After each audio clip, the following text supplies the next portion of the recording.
బలగం సినిమాలో జానపద కళాకారుడు మొగలయ్య మృతి చెందారు. గత కొద్ది రోజులుగా కిడ్నీలు ఫెయిల్ అయి అనారోగ్యం బారిన పడ్డాడు మొగలయ్య. వరంగల్లోని ఓ ప్రైవేట్ ఆసుపత్రిలో మొగలయ్యకు చికిత్స అందించారు. అయితే ఆరోగ్యం విషమించడంతో తెల్లవారుజామున మృతి చెందినట్టుగా తెలుస్తుంది. బలగం సినిమా క్లైమాక్స్ జానపదంతో అందరినీ కదిలించాడు మొగలయ్య. మొగలయ్య స్వగ్రామం వరంగల్ జిల్లా దుగ్గొండిగా చెప్తున్నారు. గత కొద్ది రోజులుగా ఆయన కిడ్నీ సంబంధిత వ్యాధితో బాధపడుతున్నట్టుగా తెలుస్తుంది. ఆయన ఆరోగ్యం విషమించడంతో ఈ తెల్లవారుజామున మృతి చెందినట్టుగా తెలుస్తుంది. తెలంగాణ గ్రామీణ నేపథ్యంలో కమెడియన్ వేణు దర్శకత్వంలో తెరకెక్కిన బలగం సినిమా సూపర్ హిట్గా నిలిచిన సంగతి తెలిసిందే. ఎలాంటి అంచనాలు లేకుండా వచ్చిన ఈ మూవీ ఇండస్ట్రీని షేక్ చేసింది.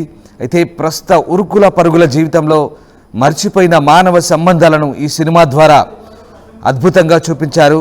ఆ సినిమాకు ప్రజలు కూడా బాగా కనెక్ట్ అయ్యారు. ఇక ఈ సినిమాలో మొగలయ్య పాడినటువంటి ఆ పాట క్లైమాక్స్లో అందరినీ కన్నీరు కూడా పెట్టించింది.